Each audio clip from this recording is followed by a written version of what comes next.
exactly. Welcome to the show. My name is Dane, and we are here to discuss some very important things. American author Elizabeth Gilbert once said, "If you are alive, you're a creative person." I couldn't agree more, and I am delighted to be joined by some of the most insanely creative people that I know. And we're going to introduce ourselves, but we're going to do it a little differently.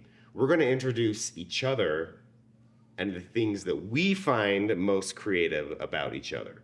So I'll begin by introducing Carissa, my wife. And she is an expert at creating good experiences for other people. Ooh, I agree with that one. Amen. People are more important than things to her. And as someone whose gift-giving language or love language is gift-giving, I've had to wrap my head around this because I will approach her and say, "I've got something very special for you. It is this glass egg from West Yellowstone. It's beautiful, just like you are." And so she'll receive this gift, and then on this one occasion, I remember For him. I was in her room, and I looked over to admire the majesty of my own gift giving, where this egg was, and it was gone. The egg was gone, and I asked her, "Oh, where did you move that somewhere more prominent, where more people could see it?" What happened to that egg anyway? What did you do with it? I befriended it. What? To another friend. In all of your hoarding, you gave away a gift from your husband. First of all, it was the first thing he'd ever given me. We weren't dating. We just were like really good friends, and I came from a home of so much necessity that I was like, This is a great gift that I'm gonna hold on to so I can give it to somebody else. yeah, well, I was like, what does one do with a glass egg? It's a Yellowstone egg. Also, That thing what was friend- beautiful. What friend in what circumstance Nobody wants wanted a I Yellowstone didn't egg? even know. Oh, okay. I was used to receiving socks and underwear for presents, and I was like, I don't really know what to do with this. I was also always in a circumstance where I never had anything to give people around me that was supposed to. So, You were like, and for this birthday party. So she gave it away. She gave it away, but she did so because she wanted to make sure that person felt like they were remembered. anything that No, yeah, it's It full is like- expert I'm gonna level. bleep that out and make it sound like this. That's like Chris's nightmare. Yes. So like Margaret what's Short your does watch this. this? Oh my gosh. Sorry. But your current creation is like probably Warhammer. Mini painting, but we don't just do the mini painting. We study how to mini paint correctly and textures and layers and gradients and all that. yeah. And then we also fully engage in the story lore as we create. How can you know what that space marine is feeling unless you know his story? Exactly. I ask you. Powerful. Yeah. Enough. Necessity. We're gonna move on from this subject because this is one I could literally go on for. Literally. This is a different podcast. I will evict them and just go off on the Emperor of Mankind. All right, next up. Okay, I'm going to talk about Brienne. So if you don't know already, Brienne has been my best friend for a course of 20-something years now. Yeah. It's been a long time. The things that Brienne creates in, she's an expert within the home. And I mean that by like the inside of the home and the outside of the home. So what's happening on the inside, the relationships, the peace, the camaraderie, the memories, the traditions. Getting flustered. And then the outside as well, as far as like decor and like the literal feeling you get when you just walk into her home. It is a very spiritual and visceral body reaction when you walk into her home. Because like, this is beautiful. And also I feel at home here. And she's so good at doing that with her family and then just like the actual physical part of her home. She's working on the outside of her home too right now, her flowers in her garden. She loves to be in her flowers and garden. Yes, It's I love so hearing her talk good. about it too because she likes it. Do you sing? Like when I work outside, Yes. I don't, mostly because I'm too afraid that my neighbors are listening. Yes. Does that make sense? Like, Yeah, but I can totally picture you Yeah. being one of those like like singing while you let me work. pull the weed. Yeah. Yes, But, like, because that's just- what you do when you create. Yes. When you've done Into my the- space. Yeah, that's true. Yeah, I she probably has- do and don't realize. She has quite literally touched, like with her magic wand, all of the houses in the friend group. Quite literally has. And then also, like, this is a good example of how she curates inside her home the relationships. I watch her with her children. She's a very good mom, and she's a child development major. And one thing she said, I'll never forget this. We were talking about an issue with our kids, and she was just like, I like to look at issues or things that arise, within the kids, not as just like, oh my gosh, as an obstacle. She's like, I'm so curious about it. Okay, why was that a reaction? Why was that such a big reaction here? Why is this?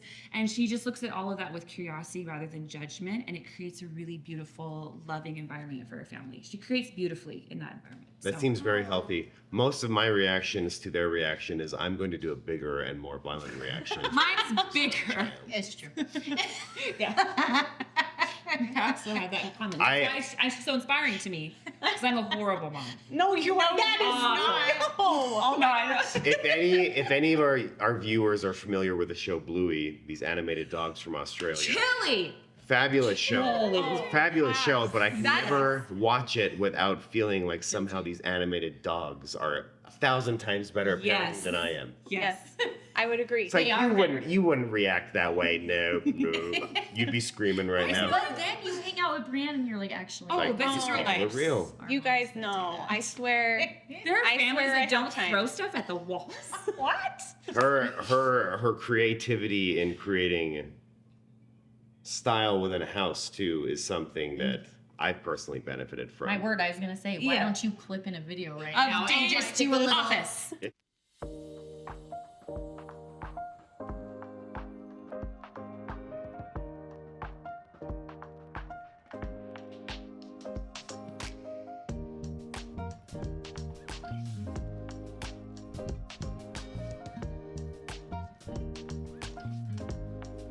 Well, Brienne did the mood board and was like, "This is where you get everything," and we're like, "Absolutely, sure." And we did it. Okay. Dude, that's so flattering. All right. Let me just stop being so flustered. My hair's so big. It's full of my emotions. Okay, I get to introduce my best friend, Amanda. Amanda has such a gift for creating joy, whether it's through color or her interactions with people or the things that she organizes to make happen. She is going to create a situation where people feel joy. So one thing that I love about Amanda that's so specific to her, and if you follow Amanda loves pens, get on that. You will find that Amanda genuinely loves pens. She loves pens, she loves markers, she loves any writing utensils. And she has taken this medium that so many of us just take for granted, like I just have a classic Bic here, and made it into something that invites people in. She invites them in with color. She invites them in with the words that she shares. She always has these powerful quotes and thoughts and imagery that brings people joy and invites people in and makes people feel welcome. Like it's so powerful. And along with that is Amanda is so organized. And she probably doesn't I don't think she gives herself that credit. But 90%, I can make a mood board all day, but if it was up to me to get Dane's office done, it would have never happened. I mean, Amanda's a finisher. Look at the footage that we're gonna put on the screen right now of Amanda's office. Yes. And we don't need to talk about how many pens might be in here, but just look how well everything is organized. Yes. You can find what you're looking for. Exactly. She probably knows where every Peace single thing is actually clinical. You can put it in a formula. And And she has created it. She has created the formula. Yes. It's also very inspiring because I've been in your office a few times, and when I look around, you feel like you're in a place where you can be comfortable, you can Yes. create things. Thank you. It's organized, and I felt like I want something like this. Yes. But then I go home and look in my old office, especially the way it once was, and I just I give up before I even this is an insurmountable task to try to reach And don't that you level. think that's that's what Amanda does? She creates an atmosphere that welcomes creation. Yep. And I see that in so many things. I see that in theater. Amanda creates an atmosphere where she puts herself out there in a way that invites everybody else to put themselves out there. It's an incredible gift. Yeah. Brienne, I could not have asked for a better segue. You just brought up something that we've all shared a little bit about ourselves, and we could have an whole episode just talking about this. Yes. But one of the things we want to focus on today is a creative passion that we all share. Yes. And that is getting together and wearing costumes for no reason at all. You thought this was a D&D podcast, didn't you? You saw us and Sorry. you're like, they're going to take us on an adventure. No critical roles here. We have the great pleasure of preparing a show for you, our viewers. If you'll look here at this wonderful poster on the screen right now, Snake River Theater Company proudly presents Once Upon a Mattress. Yes. The dates are June 23rd. Through the 28th with no Wednesday performance. Yep. So Monday through Saturday. Monday, Tuesday, Thursday, Friday, Saturday. Yes. You'll want to come see this one a few times. 7 p.m. 7 p.m. At the Snake River High School. Snake River High School. That brings us to our main topic of the show, now that we have our shameless advertisement out of the way. Again, here's the poster. Please come see it. But we want to talk about creativity with a focus on humor. Because I think this experience, we've all done many shows in theater. And for any of you theater kids out there, you'll know that many of them are not humorous. They're dramatic, they're sad, they're trying to get you to feel these big feelings. This one is purely comedy. And it's been a very interesting experience for lots of us, I would venture to say. So let's talk about humor. What's your background in humor? Brienne, let's start on that side of the table. Honestly, I think the majority of my background in humor is from being a youngest child with brothers. Does that, like, I have sisters. I have 3 older sisters who are amazing and taught me to. They would be really disappointed in my hair right now, but they taught me prettiness. But my brothers taught me humor. My dad is also a very funny person, and so a lot of my humor started there. And then I had amazing friends growing up who also loved humor, right? And Chris Farley and Will Ferrell and, you know, these famous comedic actors had such an influence on my teen years. I can remember YouTube super was hot. coming up in our high school years. Yes. So all the skits, Balloon Shop. Yes, we would watch Balloon Shop. Classic.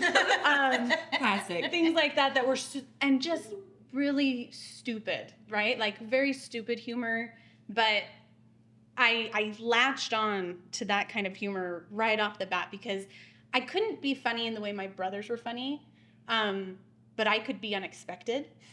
And that got you out of some tight spots. Yes. You know, if they were mad at you, you could razz them a little bit, then they'd be laughing and you were safe. Yes, Just sneak out of the room before they Yes. It's a survival technique.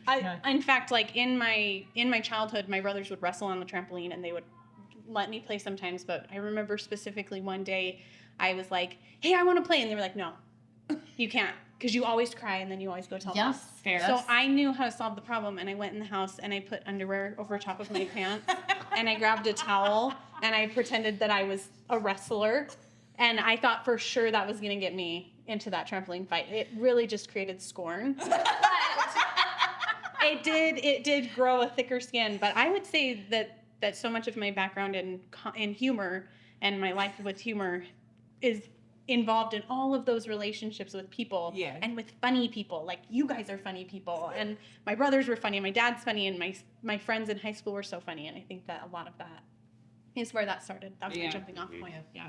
Mine was family related as well, more of a survival technique, because my brothers could always physically best me, so that I couldn't compete there, but I could be witty and I could be funny. And if he was mad at me, and my brother is also, my oldest brother is a master of words. He's really quick-witted. And so to survive, I had to learn the skill. I had to learn the skill and best him. And so that was something I just became really quick with words. The psychological warfare taught me to be funny. And then my dad's retired Navy, so we moved 9 different times when I was an adolescent. I was raked through the social coals. And so I knew that I could make friends if I made them laugh. Yeah. So. Humor under duress. Yes. But mainly with your family, because since you had to move so much, you probably Yeah. didn't have a chance to form a lot of relationships. No. Peers. Yeah. Well, and to say that was the way you built relationships with friends is so true, because the first time I met Amanda, Yes. we were in Seussical the musical, and she had a boa wrapped around her head. She had it on, so Similar it looked like it was headdress. her hair. Mm. That was the first moment, and it's ingrained in my brain forever, because I saw her and I was like, who is this magical being? Like, that has entered my world. Yes. Yeah. Oh, that's funny. Boy, that's an interesting question. Background in humor, because sometimes you think background would be, where did you study your craft? Do you know? Yes. It's like my background in humor. What made me start to be? I like how you're saying a witty person, somebody with quick comebacks, because I don't know if I necessarily thought that I was funny initially. I think what I was thriving on was the witty, snarky, snappy, the comeback people didn't see coming. And this night, I don't mean this to sound self-deprecating, but like you said, my sisters taught me to be pretty. In my group of friends, I had beautiful friends, and I was the not beautiful friend.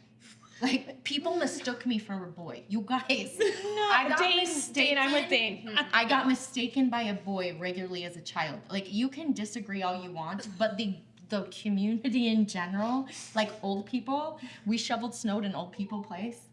So I had a beanie on, a coat. And I remember this old lady coming out on the doorstep and being like, boy, hey boy. Like, she called me by the term boy. And I looked up and I was like, dang. But the fact that you find humor in this instead of it's funny. So do you know what I mean? It's like, this is pretty, friend. And sometimes I think those people get stuck on their identity being, I'm beautiful. Yeah. Do you know what I mean? And so they can't leave the house unless they're beautiful, that's who they are. It's like you can be traumatized by it, or you can laugh at it. Yes. It was like I knew I wasn't going to be the pretty friend, so my way to have a place was like, can I be the snarky friend? Can I be the funny friend? Yeah. And it's almost like it gave me something. You like literally just like something in my brain just went click. Like, because I think that's the same thing. My sisters were stunning. And I was like, well, that's not going to happen. Like, do you know what I mean? And my sisters are really fun. They're really fun. And they can be so funny, too. But I think I was just like, no, that's not. And I had never realized that until this moment when you said that. It was like an act of rebellion. I can be special, too. Yeah. Well, the art of improv is integral to humor. And being quick-witted, as I think we're all talking about, is it's exactly that skill. Yeah. I remember one of the first times I really got to know Carissa, we were in a play together, Oklahoma, and it was in the first few weeks of practices, and I showed up and I had this just absolutely awesome Todd McFarlane Spider-Man shirt. It was awesome.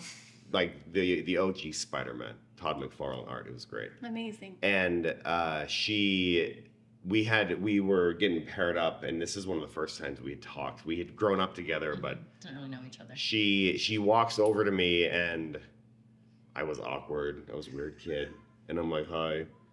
And she looks at my shirt. She's like, ooh, Spider-Man, I'm gonna be Catwoman. Wow.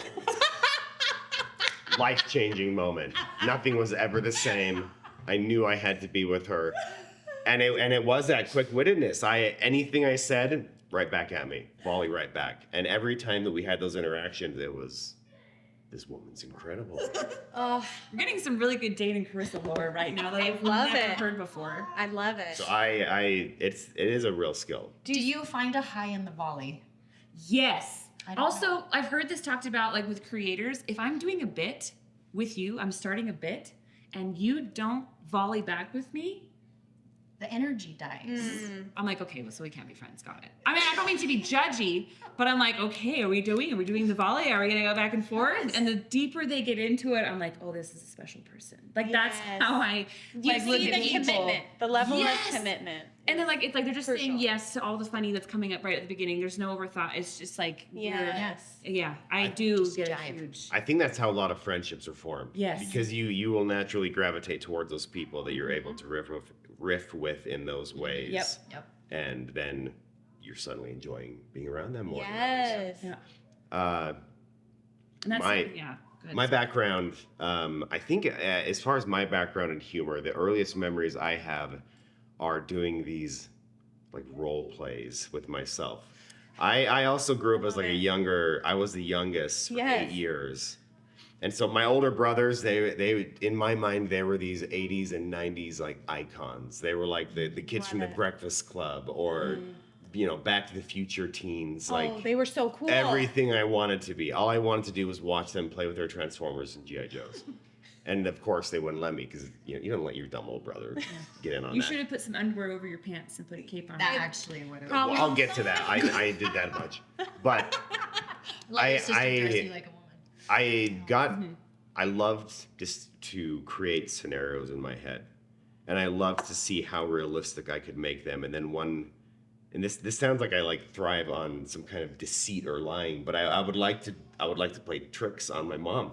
So back in the day, any of you who just use cell phones, you could once get any phone and call from it, and no one knew where you were calling from. What a beautiful If time. you called a phone number and you properly disguised your voice, they would have no idea who it is. There was no such thing as caller ID. And I remember one of my fondest and the biggest funnies I ever made as a kid. My sister and I went to Lagoon.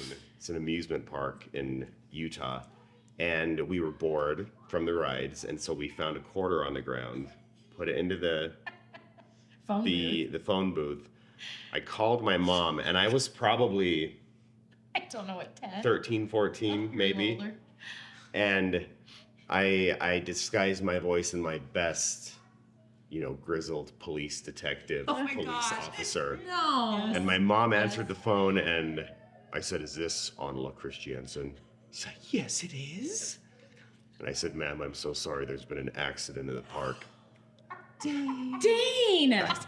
Wait, it gets better. And she's like, "What? What do you mean?"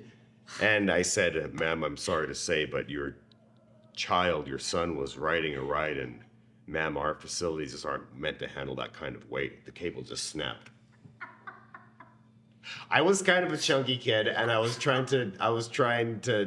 knew this. Poor mom. And she started freaking out, and I remember, it's like, she actually believes me. I was like, "Mom, wait, it's me. It's just me. We're good. I am kind of hungry. You didn't give us enough time to eat, but we're good." I am kind of hungry. The best part about this story is that, like, your mom is the victim. Yes. Not your siblings, not a friend, not a, like, girl you like. Your mom. Your mom is the victim. If I can fool my mom, then I've made it.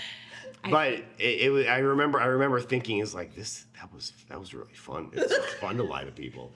But then when we got into theater a few years later in high school, it's just intoxicating. I love the idea of trying to put yourself into another person's character. You're so good at it. You're very immersive with your performances. Like it's not like a gradual thing when Dane gives giving an example, like when he's coaching people on stage of, like, you were showing Dauntless, Abram, a couple of things on stage. You go all in immediately. Yes. Full switch. Yes. And it catches us so off guard sometimes because it's so good. And then also so funny sometimes. That stupid scream you did the other day of what you wanted him to do. I will just be like cleaning my kitchen, and then I'll remember how you screamed, "Mother!" at the top of her lungs. And I'll lose it again. Yes. Ivan giggles again. Yes. It's like that phone's ringing, and he's like, and they've just picked up, and he's in it. Like, I've got that number on speed dial. You I'm really all do in on full it. switch. And that brings us to the next topic, kind of the style of humor and maybe the format of the humor.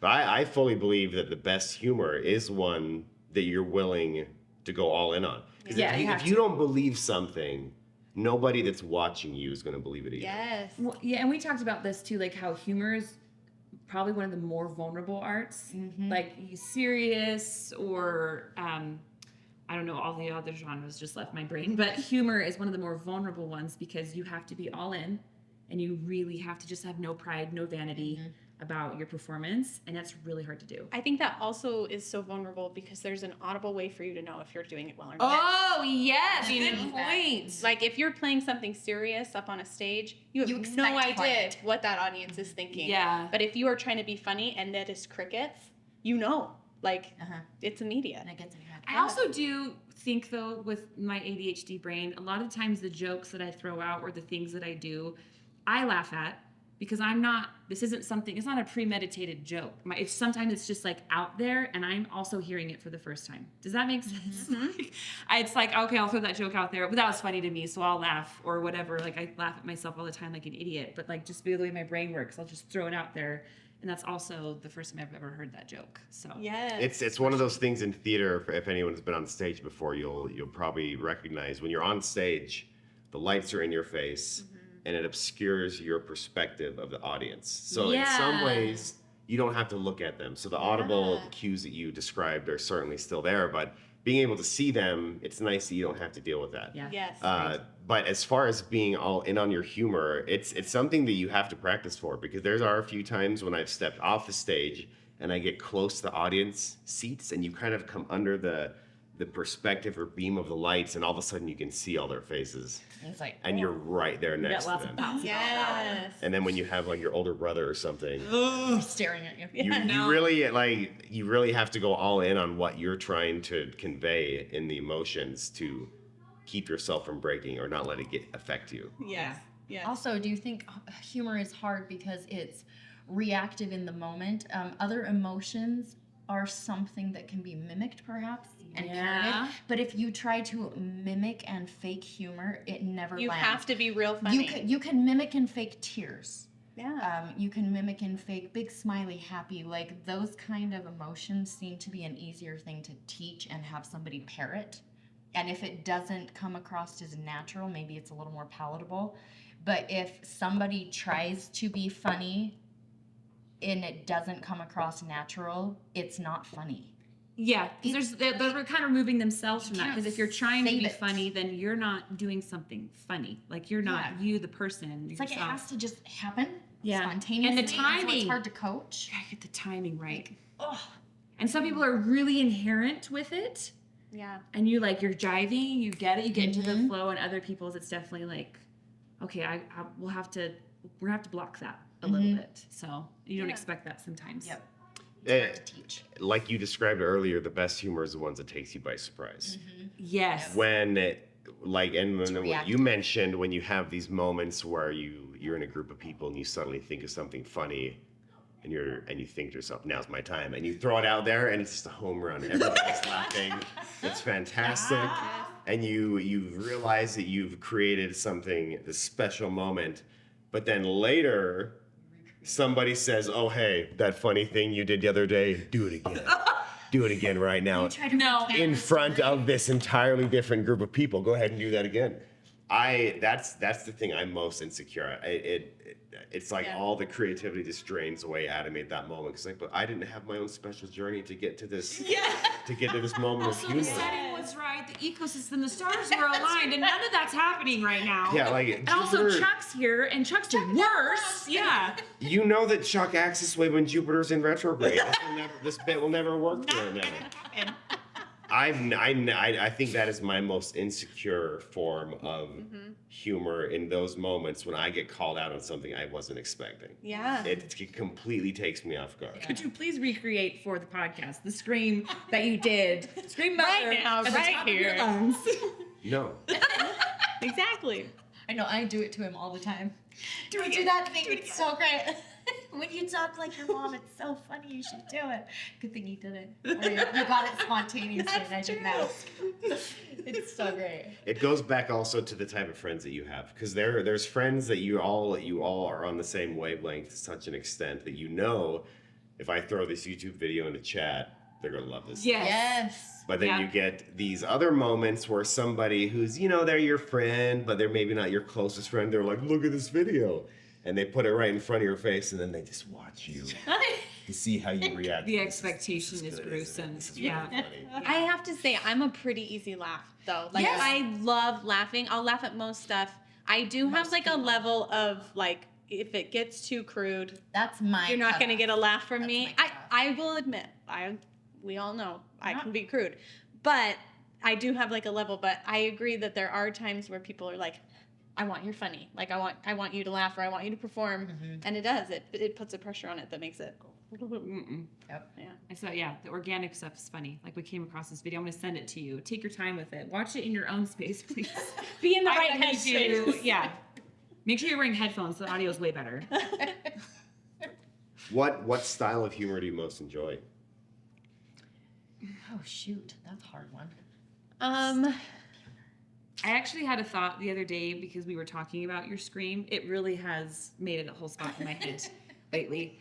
That's but It's Taking free it real out. estate. it's the screaming, but like Will Ferrell does this. Oh, I love it. Where he'll like get rage mad and like just scream at the cast or like throw a bike out the window. Like he goes full bore like angry screaming. There's a skit he did when he was auditioning for SNL where or was it an audition? I think they made it into a skit eventually. It's the get off the shed. Yeah, so he's welcoming people to his barbecue while telling his kids to get off the shed. And he just keeps being like welcoming people, but progressively getting angrier and more unhinged at his kids, like, get off the shed! And the screaming and just like the dichotomy of welcoming people. Oh, I love your potato salad. Thank you. I'm gonna freaking kill you. You know, the back and forth. The yelling and the unexpectedness will always get me. That will I've laughed at many YouTube videos because of that. Those are like the big, those get the big laughs for me too. Yeah, that one's way funny. Yeah, I would agree. I think that kind of style, I love Will Forte.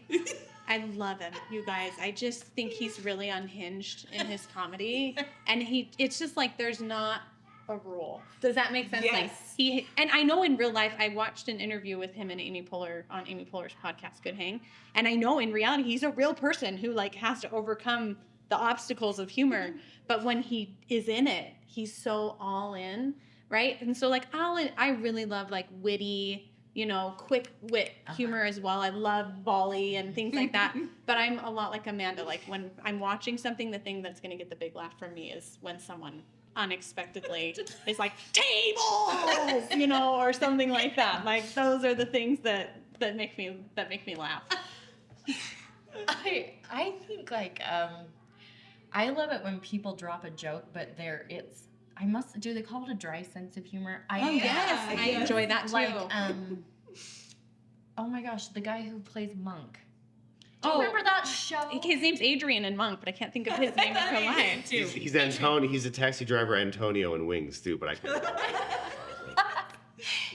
The kind of humor where that person wasn't intending on landing a joke, and they almost end it with like, there's like no reaction. Yeah. But everybody else around him's losing it, but they're just kind of like, what?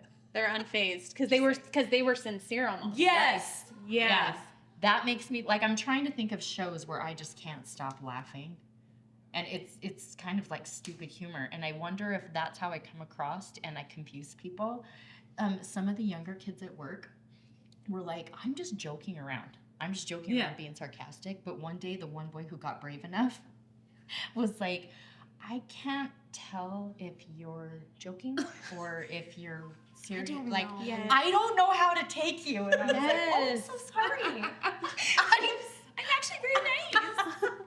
I think I'm so funny and really nice. And they're like, I don't know how to That's take how you. my brother was growing up. My brother's always been, like, and I say this with all the love in the world, he's a big a-hole. Like, he's really cruel. But he does it in such a funny way that I am like constantly cracking up, like at my expense. He'll do something and make a joke about me, but his delivery and the choice of words were so funny that I'm like, yeah, that landed. That was hilarious. Yeah. Sarcasm. What about you, Dane? Do you have a style of humor you enjoy? I feel like we're all just saying every style. We're such an easy laugh. I feel like if I made Dane laugh with something I did, I'd be like, yes, it would go in the journal. Like, yeah. This today. Oh, my favorite style of humor is, I think, more restrained, a little bit more understated. A little bit along with what Carissa said is when they can be delivered in a really deadpan, dry way. Yes. And it's almost, I don't know, it's almost more of like, maybe it's an arrogant thing, but I'm so funny that I don't even have to pretend that I'm funny. I can see that I'm making you laugh. This is the psychological effects of being married to a woman who's an easy laugh, though. It's true. I will laugh at everything. Confidence. But Dane is very funny. He's hilarious. Do you know what, though, cracks me up about him? He literally finds himself the funniest person he's ever met. He doesn't just laugh at other people, but we'll just be doing nothing, buzzing around, wiping the table, cleaning up. Yes. And he's over there, and I see him all of a sudden just be like... and he just starts laughing, but nothing has happened. Nothing's been said. And he had a friend, Adam Jensen, when he was growing up, that they were both like this. They would find the stupidest humor. He would be like, we both started laughing hysterically in church today. And I was like, why? And they were like, just close your eyes and listen. It sounds like people on a ship. Like a slave ship or something. You know, like in old Babylonian times, the people that were chained up and forced to row. And I remember thinking, like when they chained up prisoners. Yes. And they're like in church, and they are quiet and close their eyes, and they're like, listen, do you hear the prisoners? And they both just start rolling, and they can't get it together because they have just created the dumbest scenario, and they think they're the funniest And their people brains they are have stuck on it. ever. Yes. it's good material. Yes. It just goes back to the believability of how much you're putting into whatever scenario or whatever bit you're trying to create. Yeah. And my mind is just a fractured, broken place of these scenarios. It's good stuff, though. He does have fractured scenarios. We had a late night Marco Polo conversation about our minds, and I think ours are similar. We're like, we focus on one thing so much and so powerfully and so beautifully. Like, so when we think of a scenario, like, there's scenery, there's extras, there's It's color, a full there's sensory experience. There's a full film happening in my head, which is a beautiful experience when you're using it to work and to create. Yes. It is harrowing when that eye of Sauron brain focuses in on you. You're awful. You're not funny. Your friends hate you. And it's just like at you the whole time. So you have to distract it with something to like get that eyeball somewhere shiny else or where you're working. So, but yeah, that same creative thing of like, it's so cool when it's honed in and it's doing the work that it needs to do because things are rolling, it's happening. Yeah. But yeah, so it makes sense why you laugh at it because in your brain, it's a funny hysterical whole film. And we can't recreate exactly what's going on in there. I also enjoy like the juxtaposition of you saying like I enjoy like the more like subtle humor, right? Like the I would say maybe even smart humor, like you said, like they're not like I'm gonna get a laugh, but they're like they're doing it, and then that's where you find humor in yourself, right? In your own mind, it's you think of it, you create it. Whereas like so often. When I make myself laugh at home, which I am not assuming anybody else thinks I'm funny. I want that to be known right now. But when I make myself laugh at home, it's because I've done something ridiculous. Like I'll start dancing, or I'll be looking in the mirror and I'll start making faces and I'll start laughing at myself. And I just think that that's so interesting. I find humor in so much humor in the loud and out there, and you find humor in like the subtle. Headcanon. And the way that you make yourself laugh is different than the way I make myself laugh. What's the time that Dane has like full blown belly laughed at something? His brothers. His brothers could get him belly laughing. A very curated type of a laugh. I don't think he loses it. Oh, okay. I don't know if you're a full on just like I have laughed until I was pouring tears and peed myself. Yeah. Like literally I can get in these fits of laughter, which are probably half like I'm tired. Yeah. I'm emotional. Like those things where you laugh into a cry. But he knows I have laughed so hard sometimes I can't get control of myself. And it'll be like in church, like when the women were singing In Heaven There Are No Losers. And I was just shaking and I couldn't let it go out of my head and I had to think about it again. Like you were at play practice the other day. Dane doesn't lose control. can't think of a time that he's I'm not sure that I react that way. And maybe it's because my mind is so frequently kind of looking at life through these weird scenarios and perspectives. Like this is one is a reoccurring little fantasy all the time. I'll just be driving, and it's not even a funny one, but my mind always just goes to these dumb places. Yes. I'll be driving down the road, and I'll either my cell phone or someone else's cell phone in the car. I just think to myself, what would they do right now if I just grabbed their phone and threw it out the window? Just threw it. Yes. And then my mind is like, let's explore this. And I try to follow through. It's like, they get really angry. They might start swearing at you. And I'll find myself doing this at times when I'm probably not paying attention to someone talking to me as much as I should. Like Carissa will be talking to me and I'll just start to think, what would she do right now if I just slapped her? And it's not her, but just other people. It's better when it's people you're not familiar with. Like some guy at church or something. He's sitting there telling me about his weekend activities. Like, what would he do if I just yanked on his tie as hard as I could right now? What would happen if I called my mom and convinced her I was dead?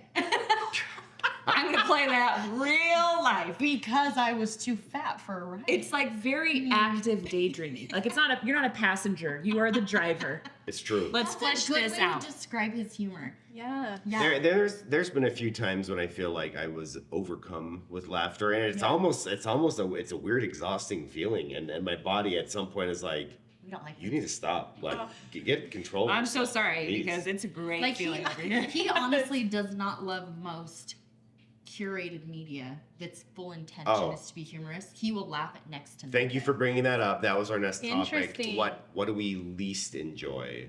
And the things that I least enjoy. Impressions. I really like impressions. Impressions fall into it. This is a very specific medium, but cartoons that try to be funny, Uh-huh. I He love hates them. low hanging fruit. I don't enjoy them. stand And if it. a show walks into my life and says, "I'm so funny, I'm going to make you So laugh," sitcoms. No, he can't I stand do not enjoy them. If I know that that's what they're trying to do, Yeah. That's how I feel about the one, crash and burn. the smart one with all the nerds and Big Bang Theory. I freaking hate Yeah. that show. He Yeah. Can't Oh stand my gosh, that it makes show. me laugh. Sheldon. But I love Friends. But I feel like Friends is convoluted. Their relationships get more complicated There's and funny, a lot and of They there's, mix there's it in. inside jokes that play throughout the seasons that I find interesting and funny. But yeah, like Big Bang. Well, it's Theory. like those ones they create these unbelievable life situations that you can relate with in some ways, and if you have one you really relate with, it becomes funny. But when it's just people trying to say the funny thing, That's Kate. That's exactly how I feel about impressions, though, because when someone's doing an impression, which the worst one's Gollum, by hands down. gosh, It's I just agree as with that. bad. But is that supposed to be funny? I think because this is the way they present it. Everybody look at me and how funny I am.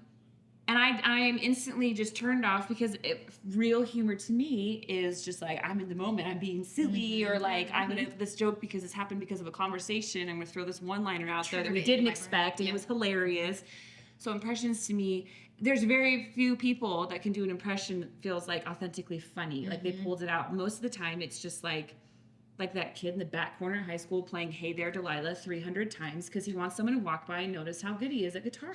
wait a minute, you mean that as a woman it's not wildly attractive? No, It's able it to gives pull me the off ick so a proper bad. Andy Serkis impersonation of Gollum. This is life-changing. Guys, take note. Stop it. I'll tell you guys, it's fine for me. If you, I don't know. I don't have a problem with it. If you want to do Andy Serkis Gollum, I mean, I don't want to hear it all the time, and I don't necessarily think it's funny. But I'm like, good job. She'll laugh for you. But You're so kind. I love that low hanging fruit.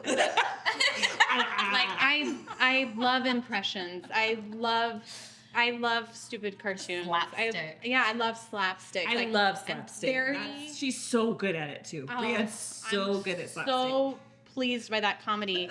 I think that the humor that I don't enjoy, and I've said this earlier, and Chris agreed. I'm If right it there gets with too you. crude, and especially if it's crude and it's young people. I don't enjoy crude humor with teens and younger. I don't like that. It makes me uncomfortable. Yeah. I just think let's let these children be children and not be teaching them these inappropriate things. They don't find that funny. Also, when you're an adult and they're children, I'm like, oh, Yes. that's so wrong. Exactly. Yeah, so I don't like that humor, and I don't like too dark of humor. I will admit that there's some dark comedy that I find humor in that I will enjoy, but if it gets too dark, too violent, or things like that, I'm like, no, I'm out. Yeah, it has to be subtle and it has to be chucked in occasionally. Yes. For me, I couldn't stand Beetlejuice.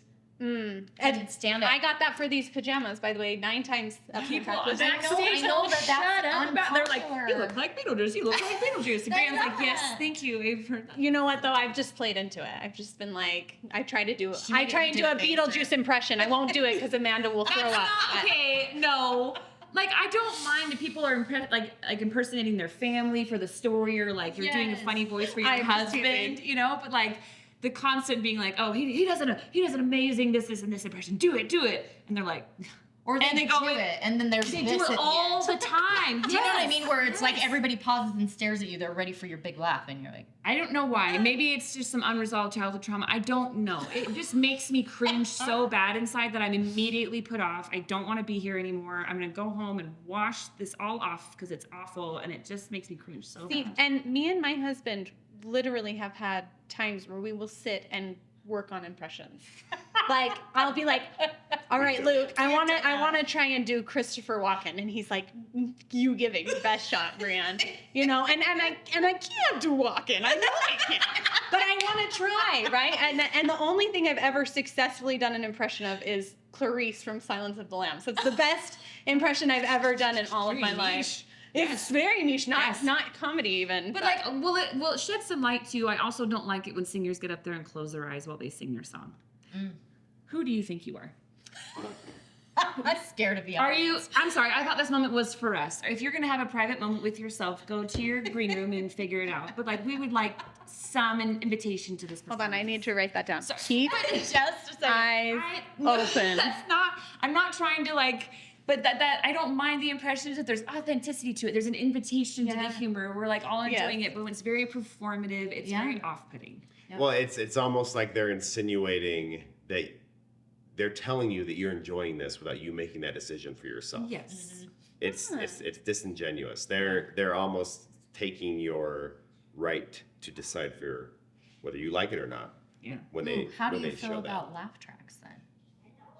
laugh tracks, I think they're an abomination. I think they're very helpful. I do too. I was like, I think it makes people feel as if they have permission to laugh. I do, because But I see what you're saying. Like think about crowds at like shows and stuff. If you've got a good crowd, or like 3 people in the middle of that crowd who are cracking up at everything, the audience is like, okay, this is gonna be Everybody a good has time. permission. Your actors. Yeah. I agree. If you can create those emotions in your audience, you've won. But a laugh track is the antithesis of that. They're saying we cannot rely on our own ability to create humor, so I'm going to push this button and generate some. But if humor I'm going to is generate the subjective, reaction. Yeah. If humor is subjective, sometimes you have to invite them into like It's like a mind trick It's they what play the on us. pause is for, right? You pick the pause to land the For the joke. bottom eight. Yeah. And so if I picked the pause and the audience didn't laugh, but the laugh track came in, and then they're like, oh, well, that was actually kind of funny. If we could do a dress rehearsal with a laugh track, I think it would bring some serious morale to That's the an interesting idea. What if we do it tonight?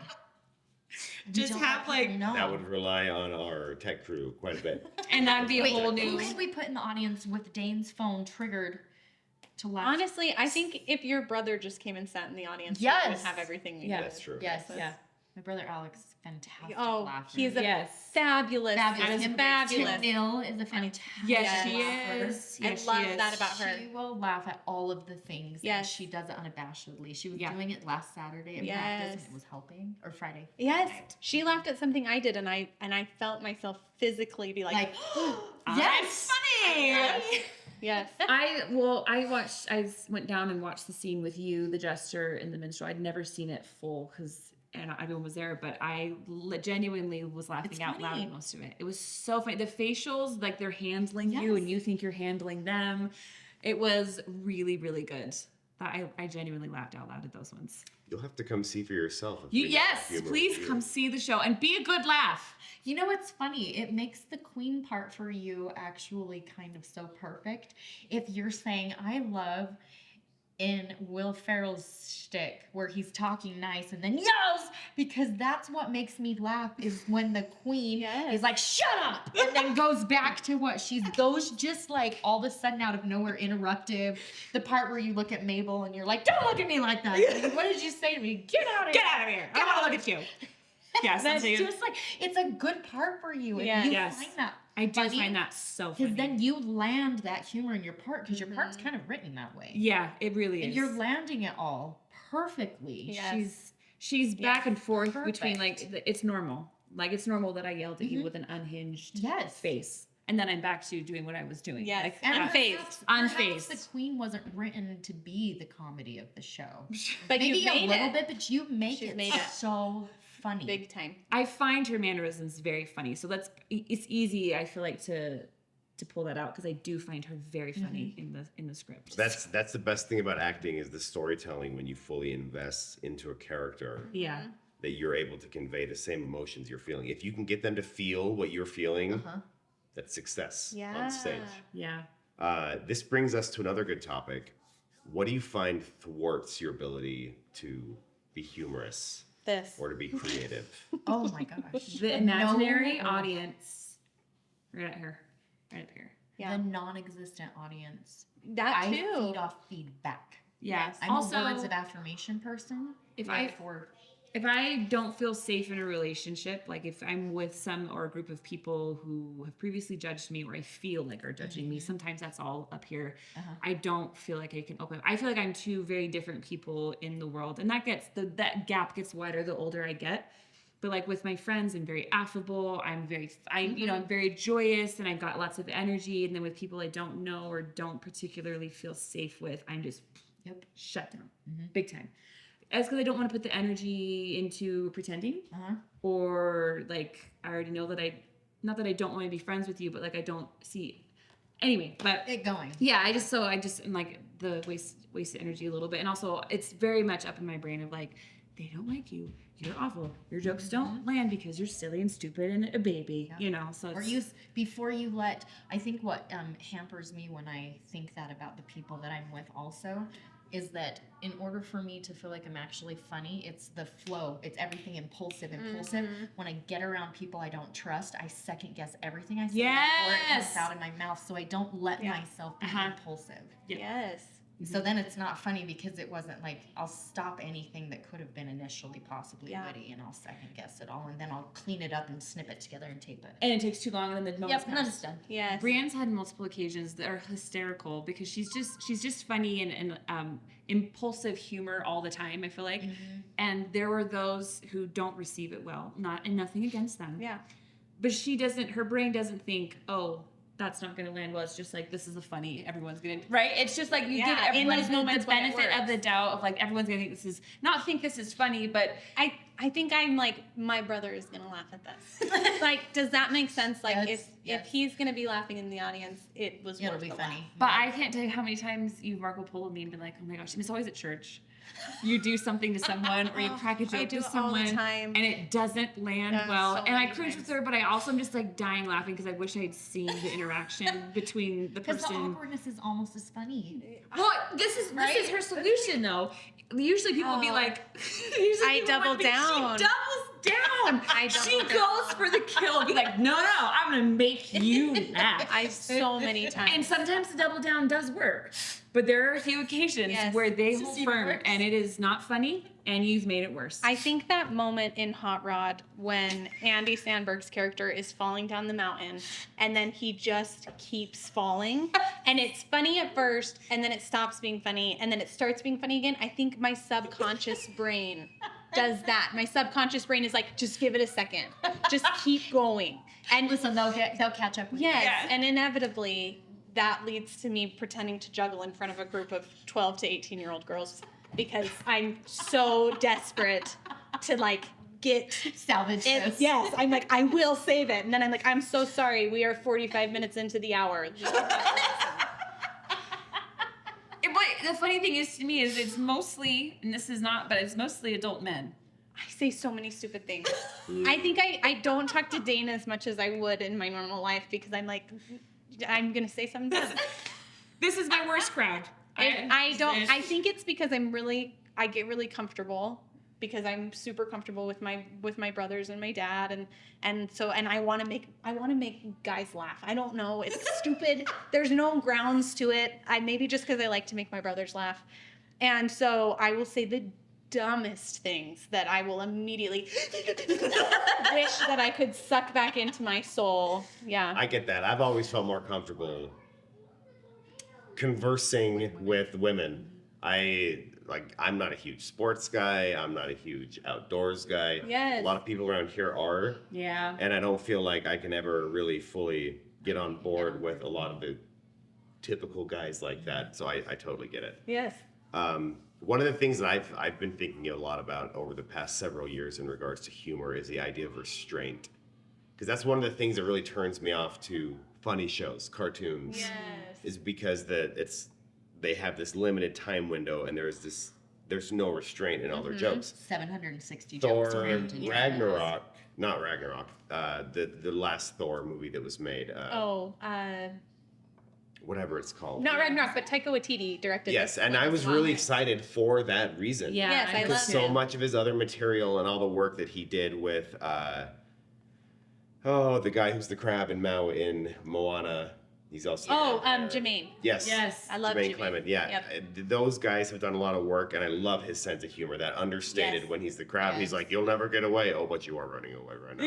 Like that kind of humor, I love it. So I was really excited to see this, but then this movie, The Screaming Goats in the newest Thor, killed the movie for me. It happens once, funny, but then every 5 minutes we're subject to it again and again. This is the hot red and moment that again. didn't land. It did not land for me, and that repetition and there's no restraint to it Yes. drives me crazy. And I remember I had this moment. I worked at work several years ago. We were all hanging out in this office. You get kind of punch drunk at work when you're all, Yes. you have the common enemy as the customer and you're all hating on them collectively. And, you know, we got in this moment where people are throwing out these big funnies at each other. And I remember I watched this guy throw one out and, okay, pause. What's up? Is there still left of one of those cookies from the barbecue? No, I'm sorry, sis. We'll find something in a minute. We'll probably be done pretty soon here. I've You're got a doing lot of great. material on my memory card. So amazing, Clara. I watched this guy throw out what he thought was a joke, and everybody. It was one of those moments where it's like you take one step too far Oof. in the bit, and everyone was like, "Oh, yeah. Well, better get back to work. Look at the time." Instant kill. Just Yes. completely deflated the room, and it stuck out to me. And I remember there's another guy there who every time we'd get into these moments, he would just sit there like this. And he would go minutes without saying anything. Oh, genius. And he's just observing, and then it's like there's like this brief moment where he says, "There's my comment," and he goes for it, and it's just a grand Gold. slam, just home run. The personal, like the self-control. Control. The self-control is commendable. Yes. I have zero. I limit myself, not even humor settings. Like when we're in church, I give myself a 3-comment rule because I won't shut up. I just want to share. Like my husband's embarrassed to sit next to me. He's like, you've talked so much. And I know that I have, and I need to pull it back. I see that in myself, and it helps. Like there's moments when I feel like my instinct is like, throw that joke out again, do it again. It's like, no, it'll be better if I save this. Like delayed gratification. I'm gonna save this for later. Tuck it away. And I feel like it's helped me get a better grasp Mm-hmm. of humor. Yes. I will say too, like when we get together, we are each other's yes hype people. Yeah. There's no rules when we get together and we're creating. That stresses a lot of people out because we go this high with everything, and then we eventually bring it to here because we can't buy a t-shirt cannon for that one thing or whatever. Or you don't need to go to Yeah. the chiropractor. But and we also had to pay for chiropractor appointments because we tried to lift each other. Anyways, but and I've learned too. I've had to like bring myself down because I know that when we get together, it's like funny to us, but I have to be very like almost formulaic and be like, okay, how do I? Because I know that's not funny to everybody, and it's also stressful too if I'm just like, let's do all of this stuff and it's gonna land, and that's how my brain sees it. But if I'm working with a group of people, you know, I have to be professional. We have to collaborate. I've got to really shave off a lot of weird things that aren't landing, but I just want to believe in it and I want to keep pushing it. Yes. So I've had to like scale back quite a bit. But there's something to be said about just the full bore, like. Oh, if it could be real. I know. I think the thing that thwarts my funniness, my funny expression, is 1,000,000% my brain being like, you have to be the funny everybody wants you to be. And if I can't find that, I will be so safe. I will find myself in such a safe zone. If I feel like that people have an expectation or they have created a visual in their mind of what my funny is meant to look like, I can't find my funny by myself. So that happening inside my brain, and then the other one, which is probably also mostly my brain, is I don't want to offend people. I worry, and you wouldn't think so because I've said some really dumb things. There's probably people who are like, you're worried about offending people. But I worry. I don't want to make people offended or uncomfortable or things like that. Yeah. Like, that's another thing that thwarts my funny. Humor never at the expense of somebody else. Exactly. Ever. Yes. Ever. Hard, fast rule. Unless you're with your siblings, then all bets are off. All Yes. Yes. That's my thing line. myself. Unless you're with your siblings. Like even my best friend, I don't ever want to joke and hurt her feelings. My husband, I don't ever want to joke and hurt his feelings. There's like a line you find with people. With siblings, it's fine. Yeah. It's free game. It is freaking. Ooh, do we cross that line sometimes? Do I? I think do. every I couple do. has. I think we He's a lot better about it than me. Yeah. Yeah. Yeah. And like sometimes I'm like, oh, sorry, that scene. I will use a word to get a funny reaction because words have such power with like landing jokes and stuff. And he'll look and be like, "That was unkind." Like, I'm so sorry. But it sounded really good in my head. I know. Yeah. So our It was funny to advice, me. if you know a funny person, cut them some slack sometimes. Realize that they can't always be the funny person. Because I think we all share that idea, this idea that you have to be a certain person Yeah. The in people front of these expect people. it. Yeah. And you're somehow letting them down if you have a bad day, if you've got a cold, if you just aren't feeling it. Yeah. If something's not clicking, Yep. and I think that's so true. That's something I listened to Amy Poehler and Tina Fey. I just keep talking about that. I love the Amy Poehler Yeah, Good so Hang good. podcast. But she talked about how she was like, there's so much pressure to be funny. Like, and it's not possible, like, to always be funny. Yeah. It's just not. I have spent some time, this may shock you, as a dungeon master for a group of Dungeons and Dragons players. And I love doing it. It's one of the funnest evening experiences ever when I can craft this story that we all go on together. And the idea that everybody can find their little area where they can role play, they see validation in the ideas that their character does, and they see these big payoffs with the story or whatever goal they're trying to accomplish. But when I feel like they don't leave that experience happy, or it's fine if they leave mad because of something that happened in the story. Yes. They're like, I can't believe that I lost my That's sword still a smiting good +2. reaction. That's great. I love that. You can hate me all you want for that reason. But when they leave and they're not entertained, or if the whole time I can just see them looking at their watch, that's hard for me. And I feel like I've let them down in creating this. Yes. And it makes me retreat. Like, it almost makes me scared to try again. If I've had a miss. Yes. If I've had a miss like that. Yep. Yeah.